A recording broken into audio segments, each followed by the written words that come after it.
Captain. Now just show me how to work this thing. Welcome to Watch Mojo, and today we're counting down our picks for products from Microsoft that were just plain awful and probably should have been left on the drawing board. Plus, Rover is always around to help when you need it. Number 10. Clippy. Officially known as the Office Assistant, Clippy was an early attempt by Microsoft to introduce primitive AI suggestive technology into its Office applications. Would you like some help? I used to help people all day long. Remember how helpful I was? Shown on screen as an animated paperclip, this assistant would provide suggestions or attempt to help you while you worked in Microsoft Office. Although the intent was admirable, Clippy quickly became far more annoying than helpful. Is there any way to turn that moronic paperclip off? Memo to Bill Gates. If that paperclip pops up one more time, I can't take that thing anymore. I quit. Knowledgeable users would often be interrupted in the middle of their work to be asked if they needed help, when they clearly were fine on their own. Go away, you paperclip! No one likes you! With the release of Office 2007, Microsoft finally put Clippy back in a desk drawer, never to be seen again. Number 9. Windows Genuine Advantage. Thanks to the miracle of the internet, the ability to download pirated software has never been easier. As a result, companies like Microsoft have tried putting safeties in place to prevent such theft. Windows Genuine Advantage was a means of detecting illegal copies of Microsoft Windows running on a PC. Spun to customers as a way to ensure their PCs were fully licensed, the program backfired in a spectacular fashion. Anything from firewall software to a simple Windows update could trigger a false positive, rendering the PC barely usable by most. Microsoft moved on from the original iteration of this tool after Windows 7. Number 8. MSN TV. Back in the 1990s, the internet was still relatively new to consumers. It's easy to set up, easy to use. This is simple. Given that most people's center of entertainment was in front of a television, many thought that's where the internet should belong as well. Web TV networks created Web TV, which allowed people to use the internet on their television. Microsoft bought the service and in 2001 rebranded it as MSN TV. Send email on your TV, view photos and slideshows with friends and family, explore new hobbies, and see it all big on your TV. As history has now shown us, the future of internet use was never going to be in front of a TV set. Despite the low price point, mass adoption was never achieved, and Microsoft finally shut down the service in 2013. All within your comfort zone. Number 7. Microsoft Band. The success of fitness devices like the Fitbit inspired many companies to follow suit with similar options. The Microsoft Band was a short-lived attempt at an advanced fitness device that was worn on your wrist. Now for fitness, you can go running with this, you can go walking, you can go to the gym. There are workouts that you can download onto this. Compatible with iOS, Android, and Windows Phone OS, it seemed like a natural extension of Microsoft technology. The first iteration sold out very quickly, giving Microsoft hope that the product had a future. Introducing the Smart Band from Microsoft for people who want to live healthier, be more productive, and stay connected with the people and moments that matter most.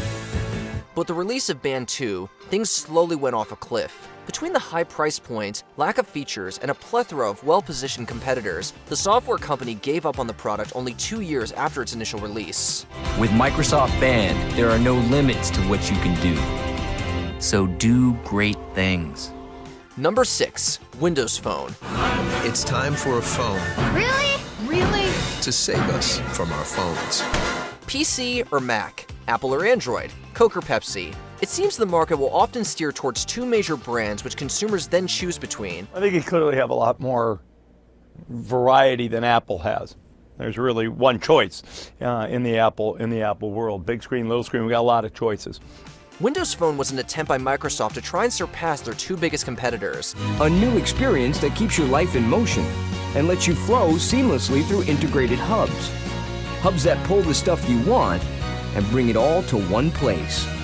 Through several iterations of the Windows Phone platform, Microsoft proved they couldn't take a desktop OS and put it on a smartphone. With Windows 8 having been a colossal failure, copying that interface to their mobile platform didn't help increase their adoption rates. Combine that with the sheer base of users Google had, even the acquisition of Nokia and the release of the Lumia line couldn't help them reach the top of the market.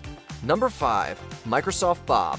Long before the days of Microsoft Windows having a start menu, users really just saw a collection of icons and folders on a screen. Microsoft Bob was an early attempt to change that. Instead of icons, Bob presented an interactive living room of sorts. Scattered around the room were things like a Rolodex, a clock, pen and paper, and even a calendar.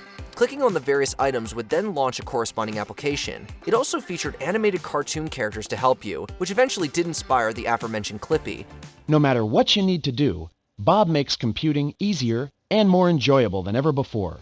As creative as it was, Bob's hardware requirements and goofy interface doomed the product. The lights on Bob's room interface went dark less than a year after release.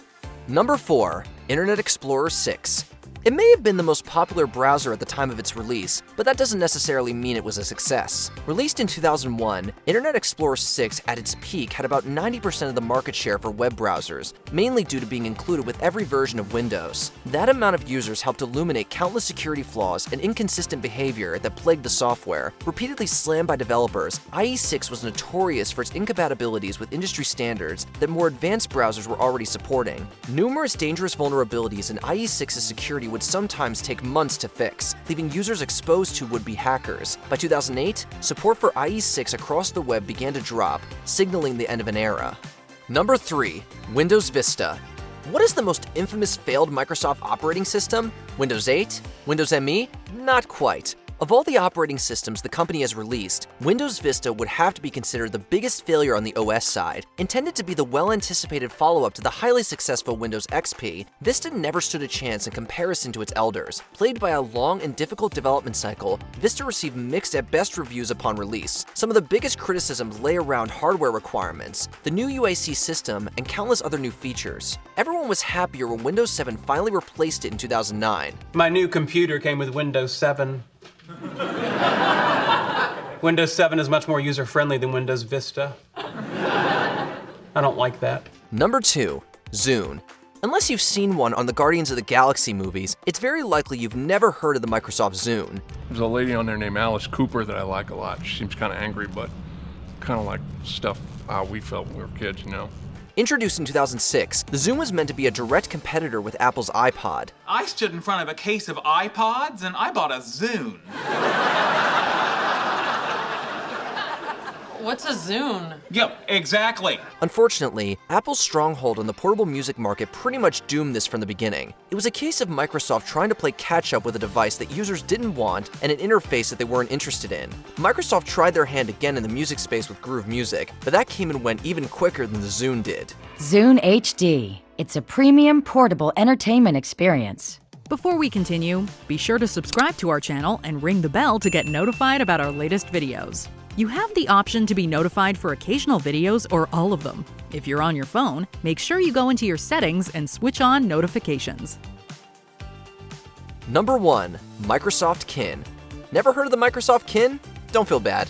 Nobody else has either. Released in the summer of 2010, this attempt at a social networking device originally lasted for 48 days. Portrayed as a messaging and social device, its integration with social networks was feature-deprived and didn't come with any native instant messaging software. Adding insult to injury, there was no calendar to manage your social life or contact list app to store your friends' details. They revamped and relaunched it again in December of 2010, but even their new N line of Kin devices couldn't make it through another year. Have you ever used any of these Microsoft products? Give us the lowdown in the comments below. You told us Windows 98 would be faster and more efficient with better access to the internet. Did you enjoy this video? Check out these other clips from WatchMojo, and be sure to subscribe and ring the bell to be notified about our latest videos.